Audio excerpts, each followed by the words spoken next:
ইয়া আল্লাহ ইয়া রহমান ইয়া হাইয়্যু ইয়া কাইয়্যুম ইয়া দাইয়ান ইয়া জাল জালালি ওয়াল ইকরাম আল্লাহুম্মা আনতাস সালাম ওয়া মিনকাস সালাম আনা রাব্বানা বিস সালাম ওয়া আদখিলনা জান্নাতা দারাক।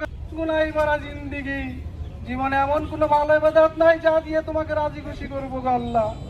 তুমি আমাদের অপবিত্র হাতের দিকে না তাকিয়ে, গুনাহ ভরা জিন্দেগির দিকে না তাকিয়ে, তোমার রহমানুর রহিম নামের দিকে তাকিয়ে, তোমার দয়ার সাগরের দিকে তাকিয়ে আমাদের জীবন ও জিন্দেগির গুনাহগুলি মাফ করে দাও। হে আল্লাহ, এখানে আমরা যারা দাঁড়িয়েছি, আমরা যারা আমিন আমিন বলতেছি, আমাদের মা বাবা যারা অন্ধকার কবরে শায়িত, তাদের সমস্ত জীবনের গুনাহগুলি মাফ করে দাও। আমাদের আত্মীয় স্বজন যারা কবরে, তাদের অন্ধকার কবরে আযাবগুলো মাফ করে দাও। ইয়া রাব্বুল আলামিন, ইয়া রাব্বুল আলামিন, বিশেষ করে আজকে এখানে যার উসিলায় আমরা দাঁড়িয়েছি গো আল্লাহ, আমাদের খুবই সহযোদ্ধা ভাই, যিনি আমাদের 24-এর আন্দোলনে, এই স্বৈরাচার বিরোধী আন্দোলনে সামনের সারিতে নেতৃত্ব দিয়েছে, তাদের মধ্যে একজন আল্লাহ।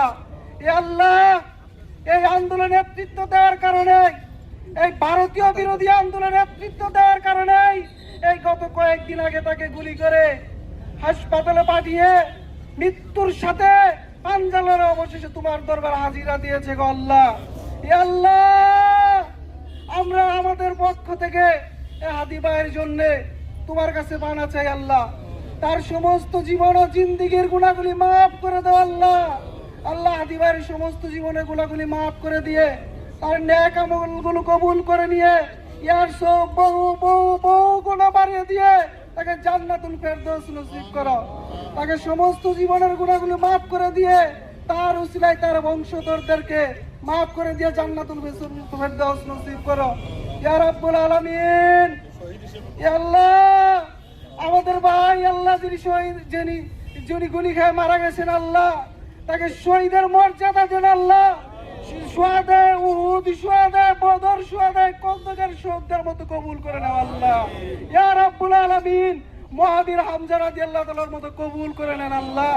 তাকে শহীদদের মর্যাদায় তাকে বাংলাদেশের পক্ষ থেকে সমস্ত শহীদের সর্দার হিসেবে কবুল করেন আল্লাহ। ইয়া রাব্বুল আলামিন, তোমার দরবারে ফরিয়াদ গো আল্লাহ, তার যে একটা সন্তান আছে আল্লাহ, আমাদের জিম্মাদারি আমাদের হাতে দিয়ে গেছে, তার সন্তানকে সারা বাংলাদেশের জিম্মাদার হিসেবে কবুল করে নাও আল্লাহ।